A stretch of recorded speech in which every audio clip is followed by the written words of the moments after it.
ਪਰੀ ਕਥਾਵਾਂ ਦੇ ਵਿੱਚੋਂ ਲਈ ਗਈ ਹੈ। ਇਹਦੇ ਵਿੱਚ ਇੱਕ ਸ਼ਹਿਰ ਦੇ ਵਿੱਚ ਇੱਕ ਸੌਦਾਗਰ ਤੇ ਉਹਦੀ ਪਤਨੀ ਰਹਿੰਦੇ ਸੀ, ਜਿਨ੍ਹਾਂ ਦੇ ਵਿੱਚ ਆਪਸ ਵਿੱਚ ਬਹੁਤ ਜ਼ਿਆਦਾ ਪਿਆਰ ਸੀ।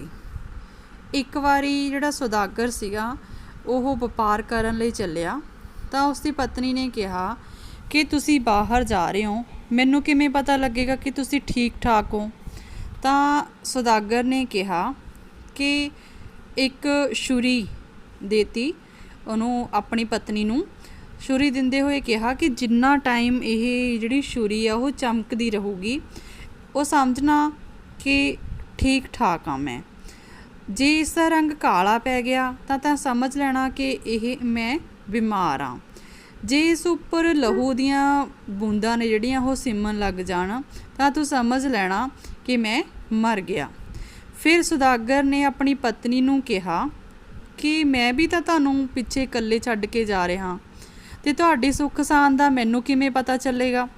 ਤਾਂ ਉਸਦੀ ਪਤਨੀ ਨੇ ਉਸੇ ਵੇਲੇ ਤਲਾਅ ਤੋਂ ਇੱਕ ਨੀਲੇ ਰੰਗ ਦਾ ਫੁੱਲ ਫੜ ਕੇ ਤੋੜ ਕੇ ਲੈ ਕੇ ਆਂਦਾ, ਉਸ ਨੂੰ ਕੁੱਜੇ ਵਿੱਚ ਪਾ ਦਿੱਤਾ ਅਤੇ ਸੌਦਾਗਰ ਨੂੰ ਦੇ ਦਿੱਤਾ ਅਤੇ ਕਿਹਾ ਕਿ ਜਦੋਂ ਤੱਕ ਇਹ ਫੁੱਲ ਹੈ ਉਹ ਖਿੜਿਆ ਰਹੇਗਾ ਉਦੋਂ ਤੱਕ ਸਮਝਣਾ ਕਿ ਮੈਂ ਠੀਕ ਠਾਕ ਹਾਂ, ਅਤੇ ਜੇ ਇਹ ਮੁਰਝਾ ਗਿਆ ਤਾਂ ਤੁਸੀਂ ਸਮਝ ਲੈਣਾ ਕਿ ਮੈਂ ਮੁਸੀਬਤ ਵਿੱਚ ਹਾਂ। ਤਾਂ ਸੌਦਾਗਰ ਸੀਗਾ ਜਿਹੜਾ ਉਹ ਹੀਰੇ ਮੋਤੀਆਂ ਦਾ ਵਪਾਰ ਕਰਨ ਲਈ ਚੱਲ ਪਿਆ ਅਤੇ ਆਪਣਾ ਸਾਰਾ ਮਾਲ ਲੈ ਕੇ, ਹੀਰੇ ਮੋਤੀ ਲੈ ਕੇ ਉੱਥੋਂ ਦੇ ਰਾਜੇ ਕੋਲ ਵੇਚਣ ਲਈ ਚਲਾ ਗਿਆ। ਤਾਂ ਜਿਹੜਾ ਰਾਜਾ ਸੀਗਾ ਉਹ ਹੀਰੇ ਮੋਤੀ ਜਦੋਂ ਖਰੀਦ ਰਿਹਾ ਸੀ ਤਾਂ ਉਸ ਦੀ ਨਜ਼ਰ ਸੀ ਜਿਹੜੀ ਉਹ ਨੀਲ ਕਮਲ ਦੇ ਫੁੱਲ 'ਤੇ ਪਈ।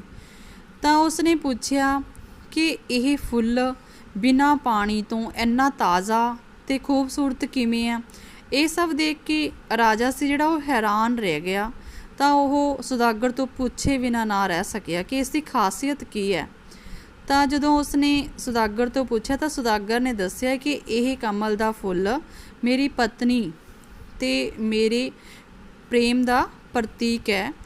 ਮੇਰੀ ਪਤਨੀ ਨੇ ਹੀ ਮੈਨੂੰ ਦਿੱਤਾ ਹੈ। ਉਹਨਾਂ ਨੇ ਕਿਹਾ ਕਿ ਜਦੋਂ ਤੱਕ ਇਹ ਫੁੱਲ ਖਿੜਿਆ ਰਹੇਗਾ ਉਦੋਂ ਤੱਕ ਤੁਸੀਂ ਸਮਝਣਾ ਮੈਂ ਠੀਕ ਠਾਕ ਹਾਂ, ਅਤੇ ਜਦੋਂ ਇਹ ਮੁਰਝਾ ਗਿਆ ਤਾਂ ਤੁਸੀਂ ਸਮਝਣਾ ਕਿ ਮੈਂ ਮੁਸੀਬਤ ਵਿੱਚ ਹਾਂ। ਰਾਜੇ ਨੇ ਸੋਚਿਆ ਕਿ ਉਸਦੀ ਪਤਨੀ ਹੈ ਜਿਹੜੀ ਉਹ ਕਿੰਨੀ ਸੂਝਵਾਨ ਗੁਣਵਾਨ ਹੋਵੇਗੀ। ਤਾਂ ਉਸ ਨੂੰ ਮਿਲਣ ਦੀ ਮਨ ਹੀ ਮਨ ਇੱਛਾ ਜ਼ਾਹਿਰ ਕੀਤੀ। ਤਾਂ ਉਸ ਨੇ ਇੱਕ ਸਾਜ਼ਿਸ਼ ਰਚੀ ਅਤੇ ਉਸ ਨੂੰ ਮਿਲਣ ਦਾ ਇੱਕ ਉਪਾਅ ਸੋਚਿਆ। ਆਖਿਰ ਉਹ ਵਜ਼ੀਰ ਨਾਲ ਸਲਾਹ ਕਰਕੇ ਉਸ ਨੇ 2 ਫੱਫੇ ਕੁੱਟਣੀਆਂ ਮੰਗਵਾਈਆਂ ਅਤੇ ਉਹਨਾਂ ਫੱਫੇ ਕੁੱਟਣੀਆਂ ਨੂੰ ਸੌਦਾਗਰ ਦੇ ਘਰ ਭੇਜ ਦਿੱਤਾ ਅਤੇ ਸਮਝਾਇਆ ਕਿ ਉਹ ਸੌਦਾਗਰ ਦੀ ਪਤਨੀ ਨੂੰ ਕਿਸੇ ਬਹਾਨੇ ਇੱਥੇ ਲੈ ਕੇ ਆਉਣ। ਤਾਂ ਦੋਵੇਂ ਫੱਫੇ ਕੁੱਟਣੀਆਂ ਸੀ ਜਿਹੜੀਆਂ ਉਹ ਸਾਦ ਰੰਗ ਦੇ ਕੱਪੜੇ ਪਾ ਕੇ ਮਤਲਬ ਉਹਨਾਂ ਦੇ ਘਰ ਚਲੀਆਂ ਗਈਆਂ ਅਤੇ ਉੱਥੇ ਜਾ ਕੇ ਉਹ ਸੌਦਾਗਰ ਦੀ ਪਤਨੀ ਨੂੰ ਕਹਿਣ ਲੱਗੀਆਂ ਕਿ ਧੀਏ ਅਸੀਂ ਤੇਰੀ ਨਾਨੀ ਦੀਆਂ ਭੈਣਾਂ ਹਾਂ, ਇਹ ਮੇਰੀ ਗੁਆਂਢਣ ਹੈ ਅਤੇ ਮੈਂ ਤੇਰੀ ਨਾਨੀ ਦੀ ਭੈਣ ਹਾਂ। ਤਾਂ ਸੌਦਾਗਰ ਦੀ ਪਤਨੀ ਥੋੜ੍ਹਾ ਸੋਚਣ ਲੱਗੀ ਤਾਂ ਬਾਅਦ ਵਿੱਚ ਉਸ ਨੇ ਕਿਹਾ ਕਿ ਤੁਸੀਂ ਮੈਨੂੰ ਕਿਵੇਂ ਪਹਿਚਾਣਿਆ, ਤੁਸੀਂ ਤਾਂ ਮੈਨੂੰ ਬਹੁਤ ਛੋਟੀ ਹੁੰਦੀ ਨੂੰ ਮਿਲੀਆਂ ਹੋਵੋਗੀਆਂ। ਤਾਂ ਤੁਰੰਤ ਹੀ ਇੱਕ ਫੱਫੇ ਕੁੱਟਣੀ ਨੇ ਜਵਾਬ ਦਿੱਤਾ ਕਿ ਇਹ ਤੇਰੀ ਠੋਡੀ ਉੱਪਰ ਜੋ ਕਾਲਾ ਤਿਲ ਹੈ ਅਸੀਂ ਉਸ ਤੋਂ ਤੈਨੂੰ ਪਹਿਚਾਣ ਲਿਆ। ਤਾਂ ਉਹਨਾਂ ਦੀ ਗੱਲ ਸੁਣ ਕੇ ਸੌਦਾਗਰ ਦੀ ਪਤਨੀ ਸਮਝ ਗਈ ਕਿ ਇਹ ਦੋਵੇਂ ਔਰਤਾਂ ਝੂਠੀਆਂ ਹਨ, ਕਿਉਂਕਿ ਉਸਨੇ ਠੋਡੀ ਵਾਲਾ ਤਿਲ ਤਾਂ ਨਕਲੀ ਸੁਰਮੇ ਦਾ ਲਗਾਇਆ ਸੀ। ਤਾਂ ਉਹ ਫੱਫੇ ਕੁੱਟਣੀਆਂ ਨੂੰ ਕਹਿਣ ਲੱਗੀ ਕਿ ਤੁਹਾਡਾ ਬੜਾ ਧੰਨਵਾਦ ਜੀ, ਆਇਆਂ ਨੂੰ ਤੁਸੀਂ ਮੇਰੇ ਘਰ ਆਈਆਂ, ਬੈਠੋ। ਉਸਨੇ ਸਰੋਂ ਦੇ ਸਾਗ ਦੇ ਨਾਲ ਉਹਨਾਂ ਨੂੰ ਰੋਟੀ ਖਵਾਈ ਅਤੇ ਸਾਗ ਦੇ ਵਿੱਚ ਉਹਨੇ ਭੰਗ ਮਿਲਾ ਦਿੱਤੀ।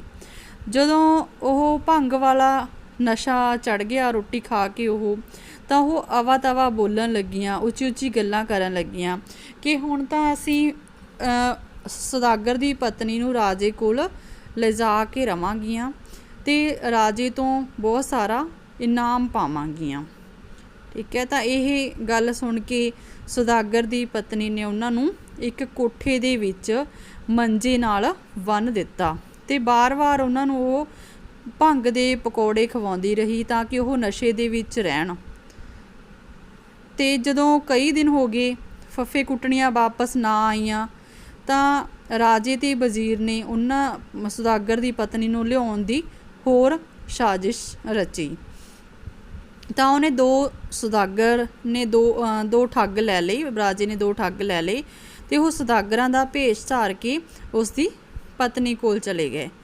ਤਾਂ ਉਹਨਾਂ ਨੇ ਕਿਹਾ ਕਿ ਜਿਹੜਾ ਉਹਦਾ ਪਤੀ ਹੈ ਸੁਦਾਗਰ ਹੈ ਉਹ ਬਹੁਤ ਜ਼ਿਆਦਾ ਬਿਮਾਰ ਹੈ। ਤਾਂ ਸੁਦਾਗਰ ਦੀ ਪਤਨੀ ਨੇ ਛੁਰੀ ਕੱਢ ਕੇ ਵੇਖੀ ਤਾਂ ਛੁਰੀ ਚੰਗੀ ਤਰ੍ਹਾਂ ਚਮਕ ਰਹੀ ਸੀ, ਬਹੁਤ ਜ਼ਿਆਦਾ ਚਮਕ ਰਹੀ ਸੀ। ਤਾਂ ਉਸਨੇ ਸੋਚਿਆ ਕਿ ਸੁਦਾਗਰ ਤਾਂ ਠੀਕ ਠਾਕ ਹੈ, ਇਹ ਦੋਵੇਂ ਹੀ ਮੈਨੂੰ ਠੱਗ ਲੱਗਦੇ ਆ। ਤਾਂ ਉਸ ਸੁਦਾਗਰ ਦੀ ਪਤਨੀ ਨੇ ਉਹਨਾਂ ਨੂੰ ਕਿਹਾ ਕਿ ਤੁਸੀਂ ਆਓ ਖਾਣਾ ਖਾਓ, ਠੀਕ ਹੈ। ਤਾਂ ਉਹਨਾਂ ਨੂੰ ਵੀ ਭੰਗ ਦੇ ਪਕੌੜੇ ਖਵਾਤੇ। ਤਾਂ ਉਹ ਪਕੌੜੇ ਖਾਣ ਤੋਂ ਬਾਅਦ ਉਹ ਊਲ ਜਲੂਲ ਬੋਲਣ ਲੱਗੇ। ਤਾਂ ਉਹਨਾਂ ਨੇ ਸਾਰੇ ਸੱਚਾਈ ਸੀ ਜਿਹੜੀ ਉਹ ਭੰਗ ਦੇ ਨਸ਼ੇ ਦੇ ਵਿੱਚ ਬੋਲ ਦਿੱਤੀ। ਇਸ ਤਰ੍ਹਾਂ ਉਹਨਾਂ ਨੂੰ ਵੀ ਮੰਜੇ ਨਾਲ ਬੰਨ੍ਹ ਕੇ ਇੱਕ ਕੋਠੜੀ ਵਿੱਚ ਸੁੱਟ ਦਿੱਤਾ। ਤਦ ਕਈ ਦਿਨ ਲੰਘ ਗਏ ਤਾਂ ਰਾਜਾ ਤੇ ਵਜ਼ੀਰ ਸੋਚਣ ਲੱਗੇ ਕਿ ਉਹ ਵੀ ਵਾਪਸ ਨਹੀਂ ਆਏ। ਤਾਂ ਸੁਦਾਗਰ ਦੇ ਬੂਹੇ ਦੇ ਉੱਪਰ ਰਾਜਾ ਤੇ ਵਜ਼ੀਰ ਉਸ ਦੀ ਬੂਹੇ ਦੇ ਉੱਪਰ ਪਹੁੰਚੇ। ਤਾਂ ਉਹ ਉਸ ਦੀ ਪਤਨੀ ਕੁਝ ਸੋਚਣ ਲੱਗੀ। ਤਾਂ ਉਸ ਦੀ ਪਤਨੀ ਨੇ ਗੇਟ ਖੋਲ੍ਹ ਦਿੱਤਾ ਤੇ ਰਾਜਾ ਤੇ ਵਜ਼ੀਰ ਨੂੰ ਅੰਦਰ ਬੁਲਾਇਆ ਤੇ ਉਹਨਾਂ ਨੂੰ ਖਾਣਾ ਖਾਣ ਲਈ ਬਿਠਾਇਆ। ਤੇ ਉਹ ਆਪ ਮਤਲਬ ਕਹਿਣ ਲੱਗੀ ਕਿ ਮੈਂ ਤਾਂ ਸੁਦਾਗਰ ਦੀ ਪਤਨੀ ਦੀ ਦਾਸੀ ਹਾਂ, ਠੀਕ ਹੈ। ਉਹ ਖਾਣਾ ਖਵਾਉਂਦੇ ਹੋਏ ਤਿੰਨੋਂ ਭੇਸ ਬਦਲ ਕੇ ਜਾਂਦੀ ਰਹੀ। ਇੱਕ ਵਾਰ ਉਹੀ ਭੇਸ ਦੇ ਵਿੱਚ ਹੋਰ ਕੱਪੜੇ ਪਾ ਲਏ, ਫਿਰ ਹੋਰ ਕੱਪੜੇ ਪਾ ਲਏ, ਫਿਰ ਹੋਰ। ਤਾਂ ਉਹਨਾਂ ਨੂੰ ਲੱਗਿਆ ਕਿ ਹਰ ਵਾਰ ਇਹ ਬਦਲ ਕੇ ਆ ਰਹੀਆਂ ਨੇ ਤਾਂ ਇਹ ਦਾਸੀਆਂ ਨੇਗੀਆਂ ਸੁਦਾਗਰ ਦੀ ਪਤਨੀ ਦੀਆਂ, ਤੇ ਇਹ ਤਿੰਨੋਂ ਭੈਣਾਂ ਨੇ। ਉਹਨਾਂ ਨੇ ਉਸ ਨੂੰ ਰੋਟੀ ਖਵਾਉਣ ਵੇਲੇ ਕਿਹਾ ਕਿ ਅਸੀਂ ਤਾਂ ਸੁਦਾਗਰ ਦੀ ਪਤਨੀ ਨੂੰ ਲੈਣ ਲਈ ਆਏ ਹਾਂ ਤੇ ਜੇ ਤੁਸੀਂ ਸਾਡੀ ਮਦਦ ਕਰੇ ਤਾਂ ਤੁਹਾਨੂੰ ਬਹੁਤ ਸਾਰਾ ਇਨਾਮ ਦੇਵਾਂਗੇ। ਤਾਂ ਸੁਦਾਗਰ ਦੀ ਪਤਨੀ ਨੇ ਉਹਨਾਂ ਨੂੰ ਕਿਹਾ ਕਿ ਤੁਸੀਂ ਜੋ ਹੁਕਮ ਕਰੋ। ਤਾਂ ਉਹਨਾਂ ਨੇ ਕਿਹਾ ਕਿ ਤੁਸੀਂ ਬਾਹਰ ਖੜੋ, ਮੈਂ ਸੁਦਾਗਰ ਦੀ ਪਤਨੀ ਨੂੰ ਤਿਆਰ ਕਰਕੇ ਲੈ ਕੇ ਆਉਣੀ ਆ। ਤੁਸੀਂ ਇੱਕ ਡੋਲਾ ਤਿਆਰ ਕਰਵਾਓ। ਡੋਲਾ ਹੁੰਦਾ ਜਿਹੜਾ ਪੁਰਾਣੇ ਸਮੇਂ ਦੇ ਵਿੱਚ ਵਿਆਹ ਕੇ ਕੁੜੀ ਨੂੰ ਜਿਹਦੇ ਵਿੱਚ ਬਿਠਾ ਕੇ ਲੈ ਕੇ ਜਾਂਦੇ ਸੀ, ਠੀਕ ਹੈ। ਤੇ ਉਹਨਾਂ ਨੇ ਕਿਹਾ ਕਿ ਅਸੀਂ ਸਾਡੀ ਮਾਲਕਣ ਨੂੰ ਤਿਆਰ ਕਰਕੇ ਲੈ ਕੇ ਆਉਣੇ ਆ, ਤੁਸੀਂ ਡੋਲਾ ਤਿਆਰ ਕਰੋ, ਠੀਕ ਹੈ। ਤੁਸੀਂ ਉਸ ਡੋਲੇ ਨੂੰ ਕਿਤੇ ਰਾਹ ਵਿੱਚ ਨਾ ਖੋਲ੍ਹਣਾ ਤੇ ਮਹਿਲਾਂ ਵਿੱਚ ਜਾ ਕੇ ਹੀ ਖੋਲ੍ਹਣਾ। ਤਾਂ ਉਹਨਾਂ ਨੇ ਕੀ ਕੀਤਾ, ਇੱਕ ਡੋਲਾ ਤਿਆਰ ਕਰਕੇ ਸੁਦਾਗਰ ਦੇ ਘਰ ਦੇ ਬਾਹਰ ਰੱਖ ਦਿੱਤਾ।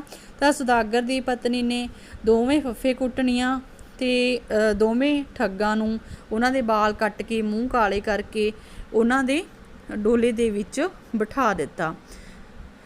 ਤਾਂ ਉਹਨਾਂ ਨੇ ਰਾਹ ਵਿੱਚ ਕਿਤੇ ਵੀ ਉਹ ਨਾ ਰੋਕਿਆ ਤੇ ਜਦੋਂ ਮਹਿਲ ਦੇ ਵਿੱਚ ਜਾ ਕੇ ਦੇਖਿਆ ਤਾਂ ਉਹ ਦੋਵੇਂ ਜਾਣੇ ਬਹੁਤ ਹੈਰਾਨ ਹੋਏ ਕਿ ਸੁਦਾਗਰ ਦੀ ਪਤਨੀ ਕਿੰਨੀ ਚਲਾਕ ਹੈ ਨਾ, ਕਿੰਨੀ ਤੇਜ਼ ਹੈ ਕਿ ਉਸਨੇ ਸਾਨੂੰ ਵੀ ਮੂਰਖ ਬਣਾ ਦਿੱਤਾ।